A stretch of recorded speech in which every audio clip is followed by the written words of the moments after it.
Good morning, and welcome to another episode of Issues That Matter. And before I introduce our special guest today, I do want to make a comment on something that I thought about on my drive into the studio this morning.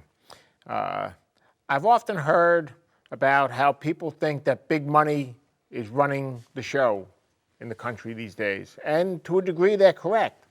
Big money is exceedingly influential. But one of the reasons why they are exceedingly influential is because I don't think we have enough people out there expressing their opinion to the appropriate people. Expressing your opinion to your friend is a nice thing to do, but it's not going to advance the cause.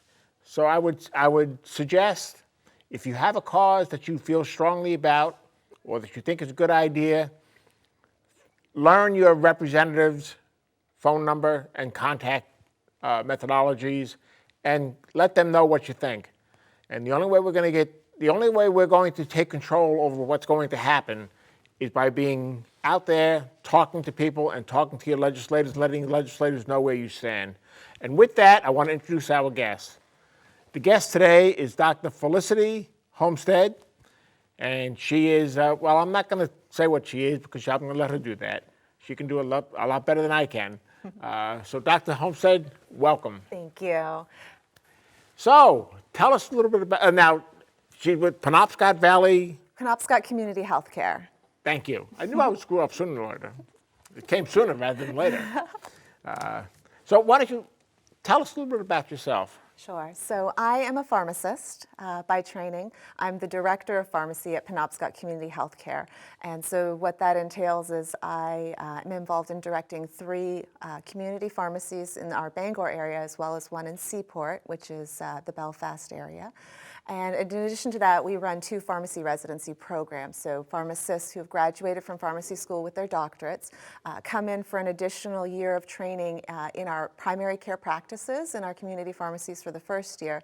And the second year of their training, they're actually specializing in health systems administration in pharmacy in the primary care setting. So we not only have pharmacists in the typical role of the community practice where you're used to seeing your pharmacist, you come in and receive your medication, but we also have pharmacists integrated into our primary care practices. So working with our doctors, with our nurse practitioners, PAs, and the other members of the care team to make sure that medication services are provided within the healthcare team and not separated from that.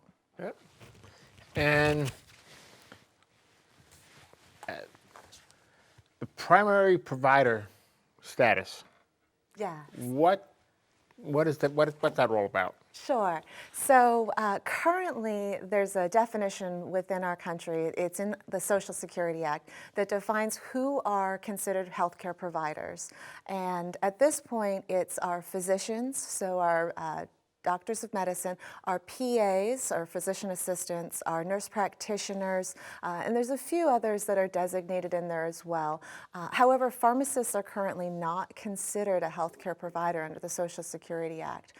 And so what we're looking at right now is how can we get pharmacists considered as healthcare providers? I think that if you ask somebody in the general public, does a pharmacist provide healthcare, their answer would be yes. But currently under our federal designation, pharmacists are not considered providers. That comes as a surprise to me because I think your local pharmacist is a critical person. Absolutely. So 95% of Americans are actually within 5 miles of a pharmacy. And so pharmacists are our most accessible healthcare provider. Now, the 95% that you just used, now I know that Maine is thought to be and is rural. Figured as the most rural state in the country. Absolutely. So would that 95% apply here in Maine as well? For the most part, yes. Oh, it does? There are some communities that are a little bit further removed. We have a site out in Jackman, Maine, and so we actually have what we call a rural health center designation. So for some of our areas that don't have access to pharmacies, we have an opportunity to partner with the other healthcare providers to get those patients access to medications as well. So what would be the advantage to the consumer of pharmacist provider status? So the best thing about it really is it's going to facilitate further integration of pharmacists into your primary care team. So when you go to your doctor's office, you see your physician or you see your PA or your nurse practitioner, you see your provider, they write a prescription. That prescription currently is sent to another member of the healthcare team that's completely separated from your physician. And so that information carries over, it goes to a retail dispensing pharmacy, and that pharmacist really only has access to the information of the prescriptions that they filled in that pharmacy. So if you filled prescriptions at another pharmacy, they can't see that. And they can't see all of the other things your healthcare provider may have you on. So if you're getting medication in the office, they have no way of knowing that. If you're receiving samples from your office, again, the pharmacist doesn't have a complete picture. They don't have access to your health records, so they can't check your labs to make sure your medication is appropriate. They can't see what is this medication even being used for. You may receive some of that information from the patient, but currently the pharmacists are very much separated from the rest of the healthcare team.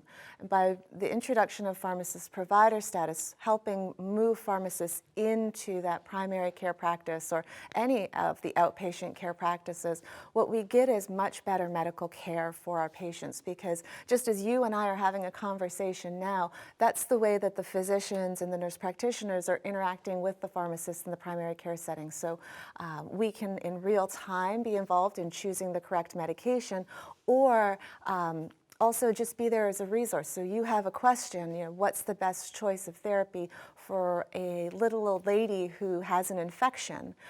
The pharmacist can be right there and help you make that decision instead of the physician picking something, sending it out to the retail pharmacy, the retail pharmacist not having enough information to know if this is the best medication for this person. And potentially relying upon the customer Exactly. to give him the information, and the customer may not know what part of the information is critical and what part is not critical. Correct. And so as a healthcare system, we're really focusing on what's called the triple aim. And so it's from the Institute of Healthcare Improvement, and it's looking at how do we improve the quality of care that we're giving while reducing cost and improving the patient experience. And so being able to incorporate pharmacists into the primary care setting gives us this great opportunity to look at how can we drive down our costs around medications. So one of the myths that exists is that pharmacists believe that people should be on more drugs.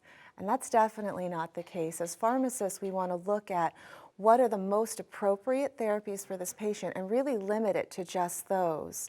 So if something is better treated with physical therapy or perhaps with some counseling for some of the different emotional issues, those are the places that we start. We call that non-pharmacological therapy. That's a pharmacy term, but basically we try to do everything we can before we get to medications, and we help our providers look at the big picture. Pharmacists are very much involved in evidence-based medicine. So we're constantly in the literature seeing what are the new recommendations. When you look at the overall healthcare costs for our system, there's something called medication adherence. And what that means, adherence. And again, another pharmacist term. And what it means is, are people taking the medications the way they're supposed to be? If your doctor says to take your medication once daily in the morning, are you doing that or not? And pharmacists being involved in education of patients is a great driver of adherence. One of the biggest predictors of somebody taking their medication the way they're supposed to is having a personal relationship with their pharmacist. And one of the biggest numbers that I like to quote is that there's about $300 billion of expense incurred by our healthcare system each year because patients aren't taking their medications as they should be or aren't taking the right medications. So when you look at that as an opportunity for bringing pharmacists closer to the actual point of care and integrating them into the team, it gives us a great opportunity to help people be healthier, help our health system work better, and really complete the healthcare team. Now, are pharmacists, do they fall under the same restriction relative to confidentiality? Absolutely. It's HIPAA is what they call it, the Healthcare Privacy Act. And so pharmacists are absolutely bound by the same confidentiality and privacy rules as all of the other healthcare professionals. Because I could see that as being a concern to an individual who's not aware of that HIPAA requirement, that HIPAA oath, you might say. The Hippocratic Oath. I didn't know it was the Hippocratic.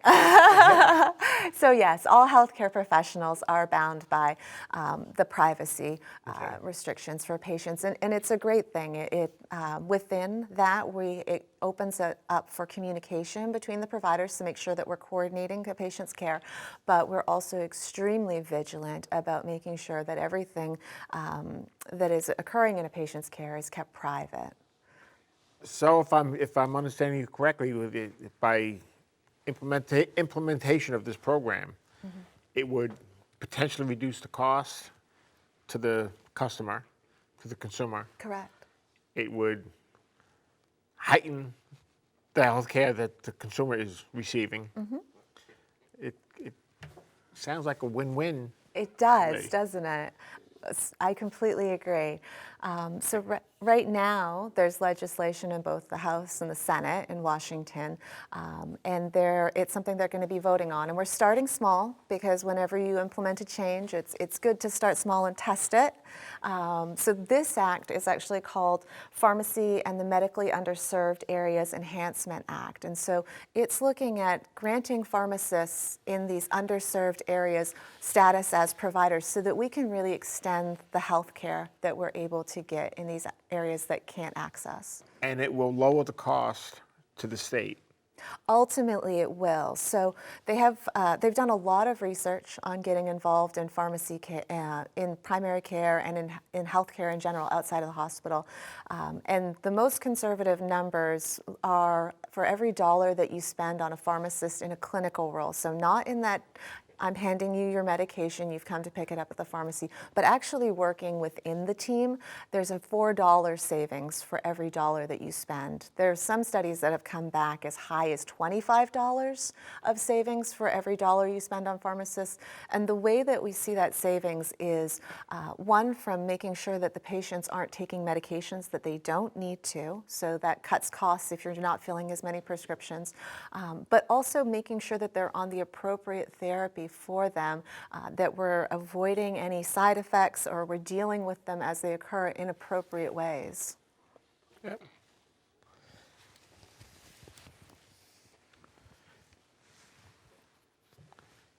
Is this I don't get the sense that it is, but I'm going to ask you anyway. Is this program designed for any particular health care challenge that a person might have? Essentially, it's meant to be comprehensive. So we're looking at treating patients as an entire person, not having each piece of their care broken up anymore.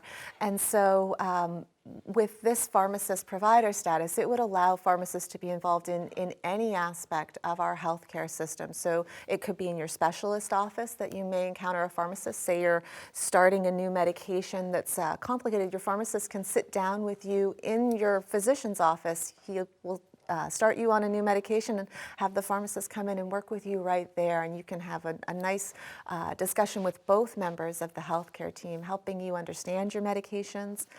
It's meant to be integrated into the care that we're already providing. Pharmacists that are located in a retail operation, such as one of the Rite Aids or CVS's. Absolutely. What are their feelings about this program? So I believe that pharmacists across the board feel that we are healthcare providers, and this recognition really gives validity to all pharmacists. I think that for a long time, pharmacists have felt as though we're a bit of a forgotten member of the healthcare profession. You know, we've seen a huge change in pharmacy. So I like to remember back to where pharmacy actually began. And if you look back into history, the role of the apothecary, which is where pharmacists came from, they were actually the healthcare provider in the community. And so most communities a few hundred years ago didn't have access to a physician. That was something that was very uncommon, but they had access to their apothecary, who was out doing home visits, who was not only assessing conditions, but choosing the right medications for those patients as well. And so where we started was very much involved in healthcare. So loving history, I've asked myself, how did we get to where we are right now? And it seems as though we're coming full circle and getting back to that direct patient care. And what happened was actually in the late 1930s, early 1940s, the Prescription Drug Act, or the Legend Drug Act, was passed. And so that made it so that pharmacists were no longer in a prescribing role that was limited to physicians, and they were simply in a dispensing role. And subsequent to that, there were actually it was actually discouraged for pharmacists to even discuss medications with the patients, which is one of the reasons you see historically very bad physician handwriting, because the physician didn't want the patient to know what they were on at that point in time. So that's the method of madness. Right, and so we're 'Cause I coming. can never understand from a physician's perspective, or from a patient's perspective, I look at the prescription that the doctor writes out for me, and I know what my symptoms are. I know what my issue is. But I look at that prescription, and how is the pharmacist going to know what this says? And historically, that's where it came from, is that the physicians really didn't want the patients to know. That's not where we are now, though. What has happened is that we tried to correct an issue, and we implemented some laws, and we put in very good safeguards. But we've been working over the last 50 years to figure out how can we do this well, in that we're all working together in the team, and that the patient is as safe as possible. So now one of the ways that we keep patients safe as possible is making sure that they know what medications they're on, and making sure that they understand how they work and why it's important for them to take it. And pharmacists are very much involved. And so now we try to encourage electronic prescriptions or prescriptions that are printed out, because poor handwriting is actually a safety issue. If you can't read it, and perhaps the pharmacist misreads it, that can cause a problem as well. If I can't read it, it should not come as a surprise, because I can't read my own handwriting. But where was I going to go next? Where do you see this going? Yeah. What kind of timeline do you see Well, in the picture here? I am a huge optimist. However, I do know that we're on our break for the summer. Over the course of the summer, I would love to see the rest of our senators and congressmen who haven't signed on at this point. So Senator King and Congressman Poliquin are the only two main representatives who haven't signed on at this point as co-sponsors. They haven't signed on. Not yet. So we can talk a little bit about that. So Senator Collins actually signed on just this week. We reached out to her from our organization, and I'm sure she heard from a lot of other people across the state, just really expressing how much of a difference this will make to the patients of Maine and to Mainers in general. And so she signed on just about a week after we reached out to her. Shelley Pingree had already signed on for the House bill. Senator King, his staff is very much in support, but we're all aware that he's receiving some health care at this point in time. And so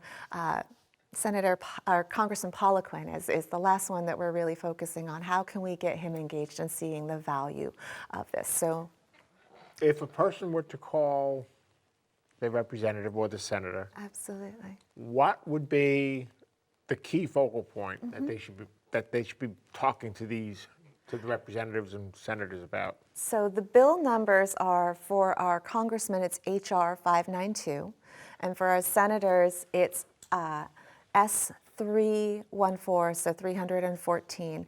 And those are the two bills that represent, in both the House and the Senate, the Pharmacy and the Medically Underserved Areas Enhancement Act. And so if they were wanting to reach out and support this, it would be letting our representatives know that they feel that the pharmacists have a valuable role in our healthcare system, and that they would like them to co-sponsor these bills, as well as to support them when they come up for the House vote. The entire state of Maine is actually designated medically underserved. So we are one of the states in the country that is going to see the most benefit from these bills. That coupled with the fact that we have two great schools of pharmacy in our state now means that we have an abundant supply of new graduates coming out who actually love being in this state and want to stay here. That's a big shift from 10 years ago when I moved to the state, where we had a lot of trouble bringing pharmacists in. Now we have a highly trained workforce of healthcare professionals that have been out learning in our systems and are ready to help patients become healthier. My guess would be, and I'll call it maybe an educated guess, Sure. but Hudson College is one school Correct. in the University state, of New England. and UNE. That's correct. And both have excellent, excellent programs. I work closely with both schools. And the graduates that we're producing are on par with the graduates that we're seeing from across the country. So in my role as the residency director for Penobscot Community Healthcare, I interview candidates from across the country for our residency program. This year we have two residents that have come to us from Hudson, both exceptional young ladies that we're looking forward to growing their clinical skills and having them move forward in bringing better pharmacy services within the practice setting to our Mainers. And what would you anticipate to be the cost savings to the state if with implementation of this program? You know, I think to put a whole number on it, that's a challenge because we haven't seen it in action yet. You know, we know what the numbers are, so at least for $1 spent on pharmacists, we'll see a $4 savings. But I can tell you that we ran a pilot project where we actually had one of our pharmacy residents go out and see our patients with congestive heart failure and COPD, so difficulty with breathing that was related to smoking, in their homes. And she did this for a period of 3 months and worked with, I believe, about 12 patients. And by the time we got through the period that she was working with them, she had cut their hospitalizations and their emergency department visits by half. And just that one pharmacist in that short period of time, we saw a savings to our system of about $60,000 to $80,000. So, you know, keeping people healthy and keeping them at home, number one, makes everybody happy because that's where we want to be. But number two, really helps make our healthcare system more sustainable. Yep. And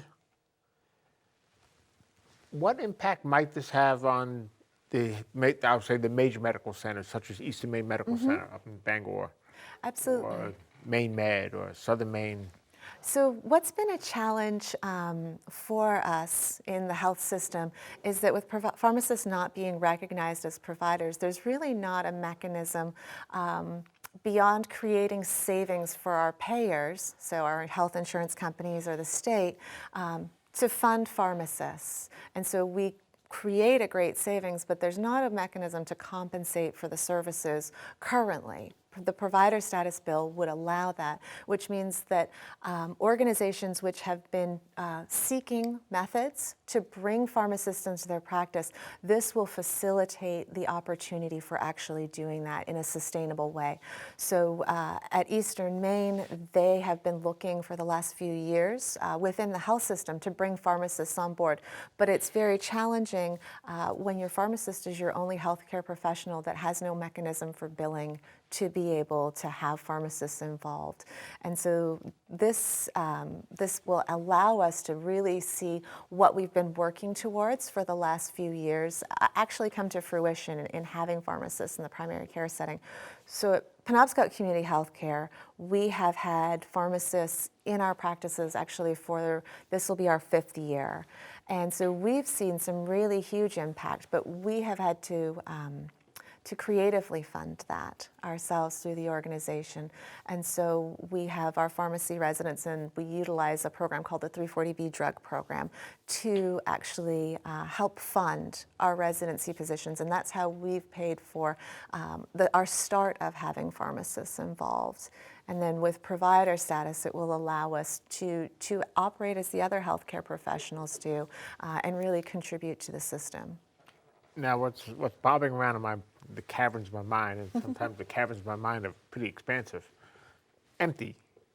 In any event, what's bobbing around in the cavern is, back some years ago, my father came up to visit us, and he forgot his heart medication.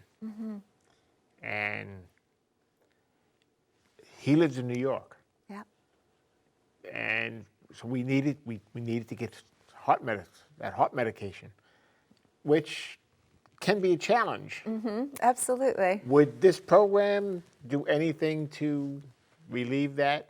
Well, it would be very helpful because say your father went to a walk-in care and but didn't know what it was that he was on. Yep. If there's a pharmacist working within that practice, that's a great resource for the provider in the walk-in care to say, I have a patient here, could you speak with this patient and find out what it was he was taking?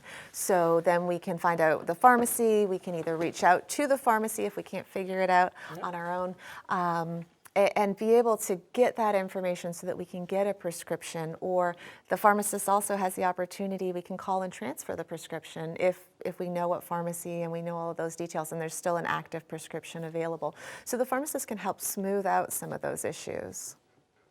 That's what I was hoping to hear.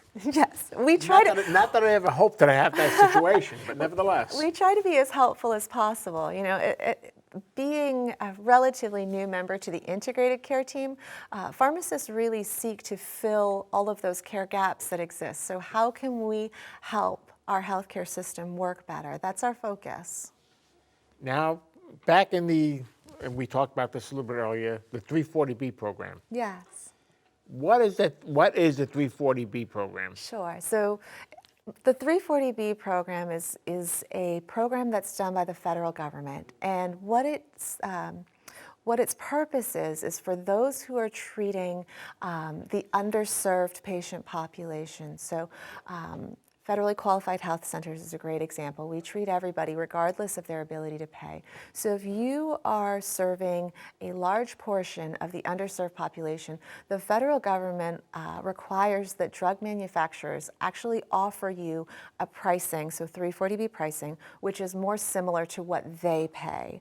And so it's a significantly discounted amount to what we would pay as a small entity in the market. And so by being able to acquire our medications at a lower price, we're able to help our patients have access to those medications. So if our patient can't afford for health care, we have mechanisms to help them receive their medications. Okay. Well, what would be your takeaway? Sure. What would be that piece of information that you would most want our viewers to remember? I think the takeaway is that pharmacists are becoming more and more well-trained. We have a lot of really great clinical skills that haven't been traditionally utilized within the actual healthcare team. We've been separated for a long time, and where we operate best is when we function together as a team. And so provider status for pharmacists and further pharmacist integration into all of our care settings is a huge benefit for everybody involved. You know, making sure that we're on the right drug at the right time at the right dose can make a huge difference in our patients' lives as well as in the cost of our healthcare system in general. Now, you had mentioned that you're involved with the facility up in Freeport? We have a facility in Belfast. Belfast? Yes. Okay. How many facilities do you have across the state? We have about 9 primary care practices, and so I like to say we go from coast to Canada. On the coast, we're in Belfast, and we go all the way up to Jackman, Maine, which is right on the Canadian border.